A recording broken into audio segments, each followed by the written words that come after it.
നടൻ Vineeth Sreenivasan social media ഒന്നടങ്കം അന്വേഷിച്ച ആ അനുഗ്രഹീത ഗായകൻ കൊല്ലം കടക്കൽ സ്വദേശിയും ഇപ്പോൾ വയനാട്ടിൽ സ്ഥിരതാമസക്കാരനുമായ മുഹമ്മദ് ഗസ്നിയെ കോമഡി ഉത്സവത്തിലൂടെ ലോകത്തിന് മുന്നിൽ എത്തിച്ചു ഫ്ലവേഴ്സ് TV. പ്രചോദ് കടക്കൽ എന്ന പത്രപ്രവർത്തകൻ മുഹമ്മദിന്റെ ലൈവ് വീഡിയോ ഫേസ്ബുക്കിൽ ഷെയർ ചെയ്തതോടെയാണ് വൈറലായത്.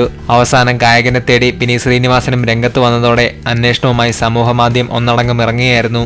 അവസാനം ആളിനെ കണ്ടെത്തി. വിനീത് വെറുതെ ഇരുന്നില്ല. കൊച്ചിയിലെത്തിച്ച് അദ്ദേഹത്തിന് വേണ്ട സഹായങ്ങളും പുത്തൻ വസ്ത്രങ്ങളും വാങ്ങിക്കൊടുത്തു.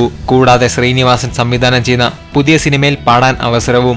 സെപ്റ്റംബറിൽ ചിത്രീകരണം ആരംഭിക്കുന്ന സിനിമയിൽ പാടാൻ അവസരം കിട്ടിയതും വിനീത് സഹായിച്ചതും മുഹമ്മദ് തന്നെയാണ് ഫ്ലവേഴ്സ് TVയിലൂടെ പങ്കുവച്ചത്. തന്നെ ലോകത്തിന് കാട്ടിക്കൊടുത്ത വിനീതിനും ഏറ്റവും വലിയ വേദിയായ ഫ്ലവേഴ്സിൽ പാടാൻ അവസരം തന്നതിനും ഹൃദയത്തിൽ തൊട്ട് നന്ദി പ്രകാശിപ്പിച്ചു.